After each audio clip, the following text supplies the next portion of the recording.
Bonjour, bonsoir, namasté. Merci de venir, d'être ah, d'être venu en train de à notre chaîne. Ici, c'est votre humble serviteur, Majoubi. Aujourd'hui, nous allons parler de l'importance des protections et des lavages et nettoyages spirituels. Avant toute chose, nous rendons gloire et honneur et remerciements au Créateur de toutes choses, à tous les dieux et déesses de lumière, à tous nos ancêtres connus et inconnus, tous nos parents divins, à tous les ouvriers de lumière que vous soyez dans le monde. L'homme, l'être humain, est une trinité, le corps, l'âme et l'esprit. Et entre ces trois niveaux, il y a des corps et des sous-corps. L'univers est habité par différents types d'entités avec des degrés vibratoires différents. Pour certaines de ces entités, l'être humain est une source d'énergie. L'être humain, pas seulement une source, un réservoir d'énergie divin, dont parfois il faut aller puiser pour se servir pour des raisons plus ou moins. Bon, la plupart des gens ne connaissent que les démons. Il n'y a pas que les démons, bon, ils doivent entendre parler des campagnes de menaces, du bas astral, des entités, bref, qui peuvent s'attacher à l'être humain, un peu comme une source de nourriture. Certaines de ces entités ne veulent pas, enfin la plupart du temps, ne veulent pas du bien à l'être humain. Donc ils font tout ce qui est à leur pouvoir pour nuire à l'être humain. Et la plupart du temps, ils le font lentement. Bon, on a beaucoup entendu parler des possessions démoniaques, mais je vais employer un terme un peu différent. Au lieu de possession démoniaque, je vais plutôt parler des entités attachantes. Donc les entités qui s'attachent, un peu comme un bateau qui jette son ancre dans la mer. Donc, ces entités vraiment s'attachent à l'être humain pour sucer son énergie avec le but final de les achever. La plupart des entités attachantes ne veulent pas que l'être humain meure, donc là, excusez-moi l'expression, d'un coup. C'est un truc à long terme. C'est la raison pour laquelle la plupart des entités attachantes ne veulent pas se faire connaître ni se faire voir. Et la plupart de ces entités attachantes s'attachent à certains organes bien précis et bien spécifiques en fonction de leur nature, de leur origine. Par exemple, le foie, les organes sexuels, l'estomac, le cerveau, le derrière de la nuque. Certains appareils ont été même assez, il y a des appareils assez performants où on a pu voir ces entités attachantes après le décès d'un être humain. Et probablement un être humain peut avoir jusqu'à 100, 200 entités attachantes. Et quand je parle d'entités attachantes, je ne parle pas que des démons. Il y a d'autres créatures du bas astral et des mondes ténébreux qui sont utilisés pour ça. Bon, le principe est assez simple. Quiconque n'est pas protégé spirituellement est ouvert aux atteintes.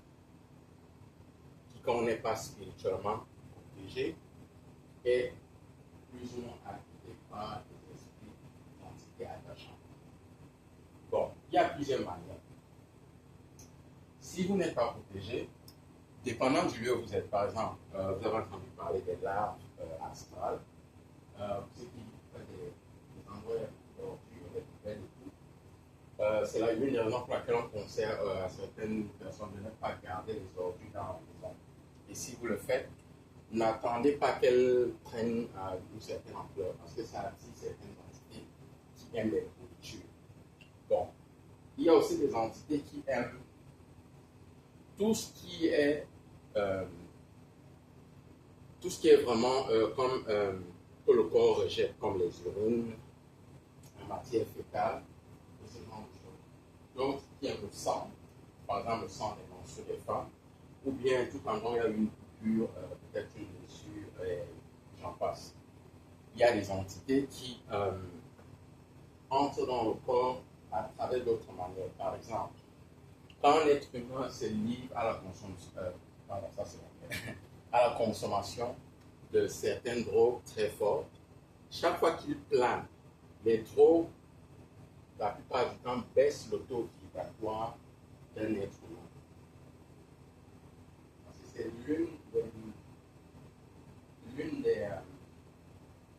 des premières choses que ces entités disent. Il faut que le taux vibratoire de l'être humain soit très bas, ou bien que l'être humain soit dans un endroit où les vibrations sont très basses.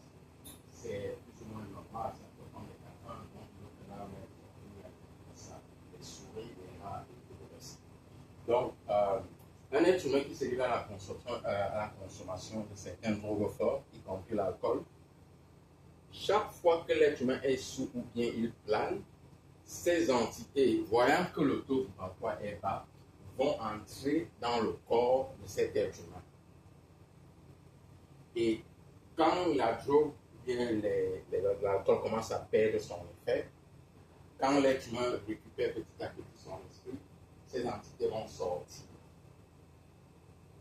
Ce qui se passe, c'est que pour certains êtres humains, à force de consommer certaines drogues qui rabaissent le taux vibratoire, à force de consommer l'alcool d'être sous tout le temps, ces entités, à force d'entrer et de sortir, à un moment donné, vont élire domicile dans le corps d'un être humain. Et je parle d'un point purement occulte. Et à la longue, c'est ça qui produit les cas de schizophrénie, de bipolarité et même de folie aussi. Parce que aussi à un certain moment, le corps mental commence un peu à en souffrir.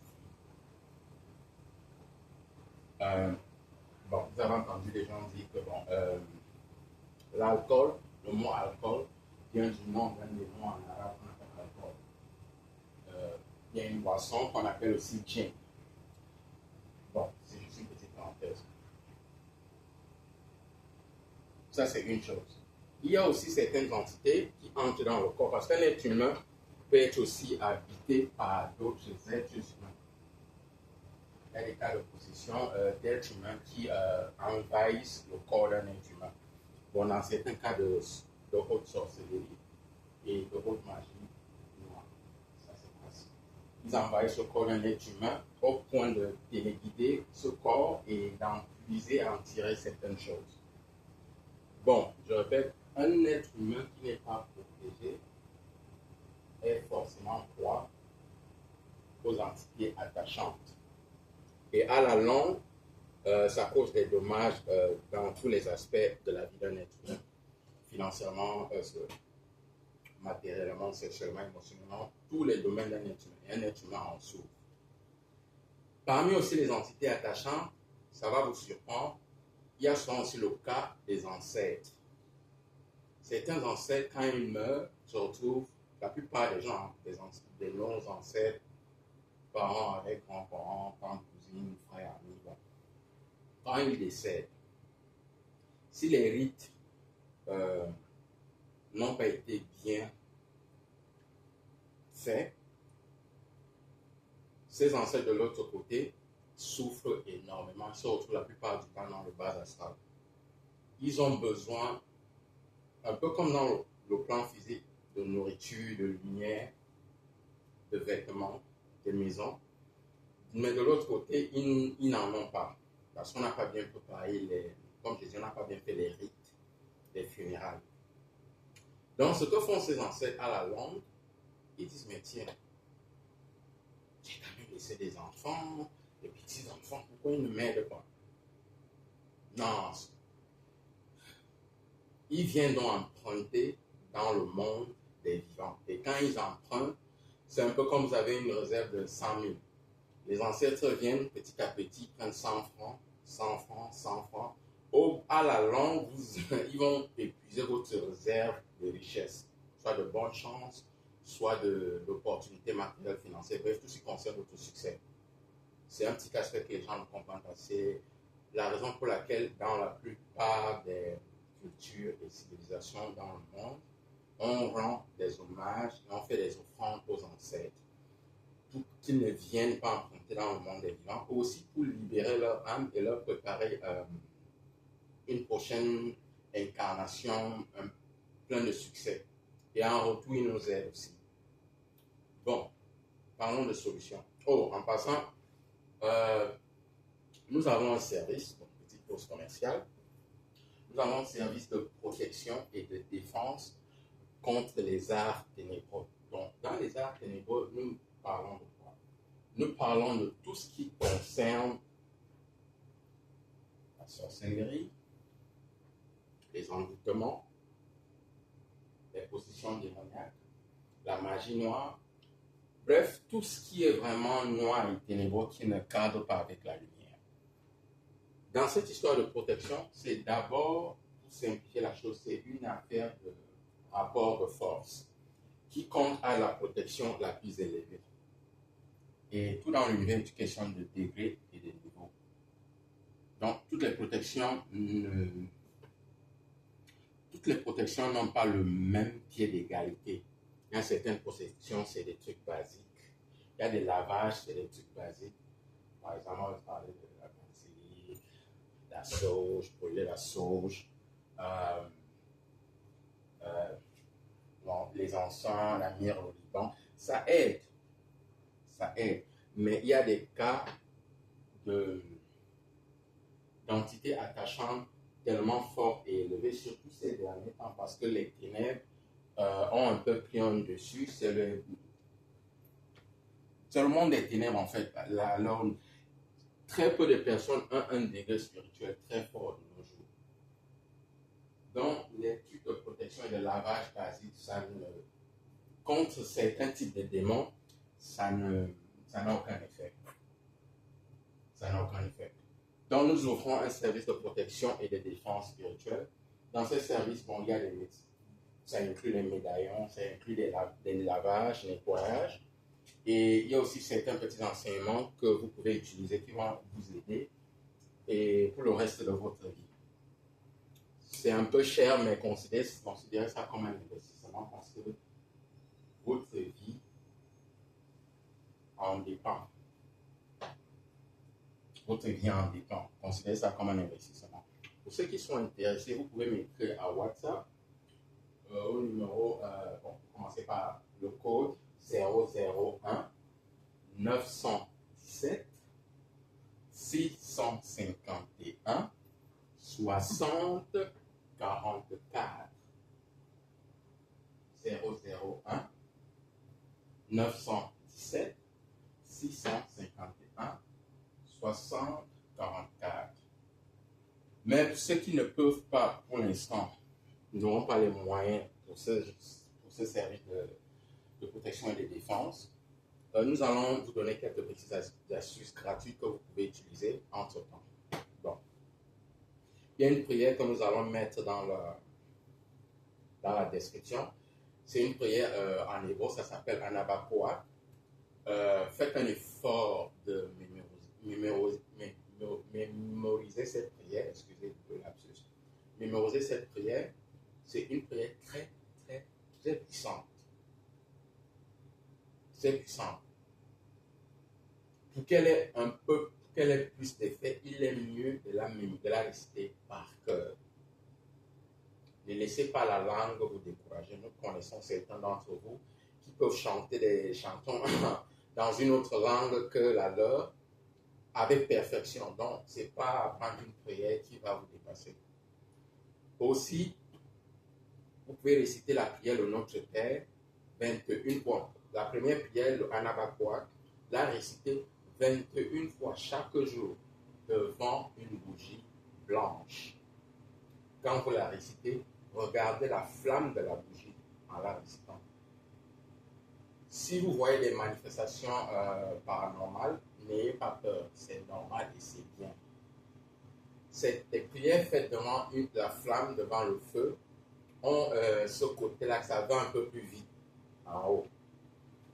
Et aussi pour sanctifier une bougie, gravez ces 3 lettres dans la cire avec la pointe d'une lame ou d'un couteau. A, X, A. A, X, A. Et vous allumez. Quand cela est fait, votre bougie devient sanctifiée. Parce que l'essentiel n'est pas juste d'allumer une bougie, parce que les ténébreux utilisent aussi les bougies. Hein.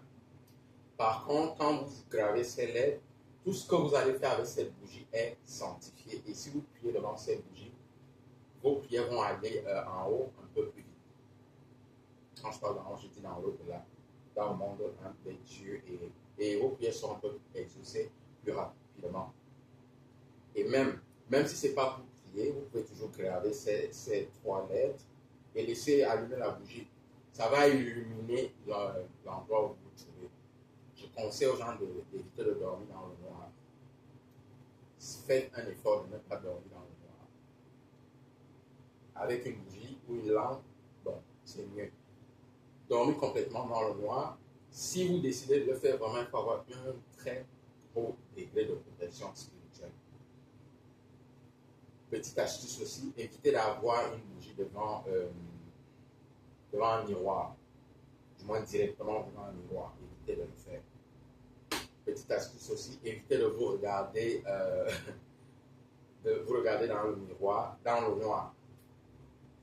Donc, pour revenir à ce que j'ai dit, cette prière Nabakwa, nous allons la mettre dans la description de la vidéo. Récitez aussi, vous la récitez 21 fois devant une bougie blanche. Vous gravez AXA. Deuxième autre protection, vous récitez le Notre Père. Vous connaissez la prière Notre Père, vous la récitez 21 fois devant une bougie blanche. C'est une prière dont l'effet est incontestable, ça a déjà été documenté partout dans le monde. Attention, nous sommes en haute spiritualité, nous sommes en occultisme, nous parlons de magie. Les notions de religion, couleur de peau, race, ça n'a aucune importance. Donc, ce n'est pas parce qu'une prière peut être en hébreu ou je ne sais pas quoi, vous allez dire non, moi je suis musulman, moi je suis chrétien. Non, écoutez, débarrassez-vous de ces notions-là, ça va vous empêcher d'aller très loin dans la spiritualité. Donc, et aussi, nous allons mettre, je crois, dans la. Si ce n'est pas possible dans la description, nous allons mettre ça dans la communauté, community, bien partout dans ce qu'on appelle l'invocation des 7. Et nous allons aussi mettre l'invocation du roi Salomon. L'invocation des 7, c'est une invocation faite aux principaux 7 archanges. Vous la dites au moins 3 fois avant de vous endormir, au moins 3 fois avant de sortir de la maison. Même chose pour l'invocation du roi Salomon. 3 fois avant de vous coucher, 3 fois avant de sortir de la maison. Ne sortez jamais de la maison quand vous commencez votre journée sans prier. Ne vous endormez jamais sans prier. Nous vivons dans un monde très dangereux, spirituellement parlant. Il faut toujours se protéger. Pour les invocations, au départ, ça va l'être d'être un peu long, mais je vous assure, au bout d'1-2 semaines, vous allez mémoriser ça. Et quand vous pouvez réciter ça par cœur, si vous vous sentez en danger spirituellement, vous pouvez réciter chacune de ces invocations, ou même les 2 à la fois. Ok. Pour les cas il y a un certain type de pratiques de vampirisme, où on suce, on tire aux énergies. Les vampires énergétiques, comme certains les appellent. Pour se protéger de ce genre de choses, voici un petit code. C'est juste une série de chiffres. Hein. 66 04.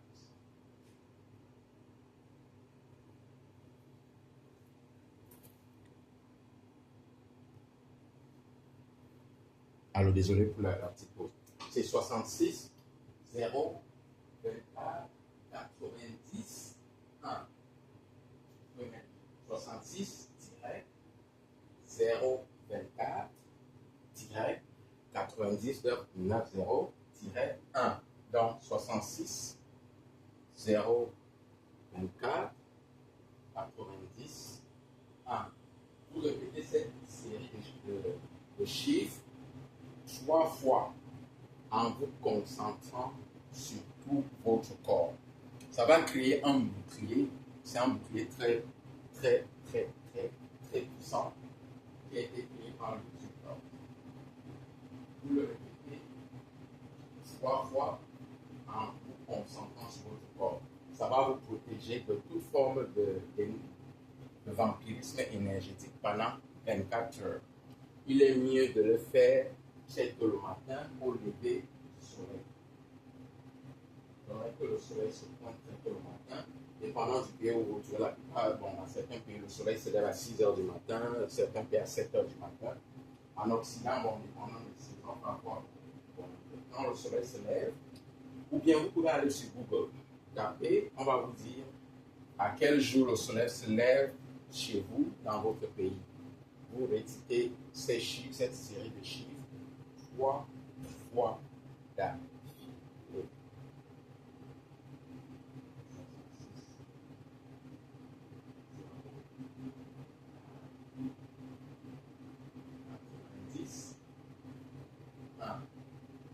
Bon, voilà quelques astuces. Protégez vos chers amis, protégez votre corps, votre âme et votre esprit. Pour les nettoyages, je vais y aller très vite. Nous avons aussi un service de nettoyage. Certains nettoyages peuvent être faits à distance. Mais pour les gens qui ont notre service de protection et de défense contre les arts ténébreux, la sorcellerie, la magie, on inclut les services de nettoyage là-dedans. Mais pour ceux qui sont intéressés, vous nous envoyez un message sur WhatsApp. Bon, vous pouvez aussi nous appeler. En pause, on vous explique tout. Comme j'ai dit, c'est un peu coûteux, mais ça vaut la peine. Et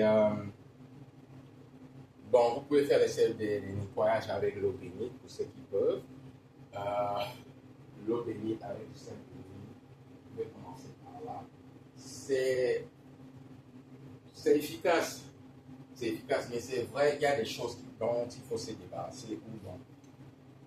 L'eau bénite et le sel béni ont leur limite, mais croyez-moi, si vous l'eau bénite, le sel béni, vous mélangez ça, vous faites même ça 2 ou 3 fois par semaine, ça, croyez-moi, ça va vous donner, ça va vous donner. Alors, petite astuce pour faire l'eau bénite.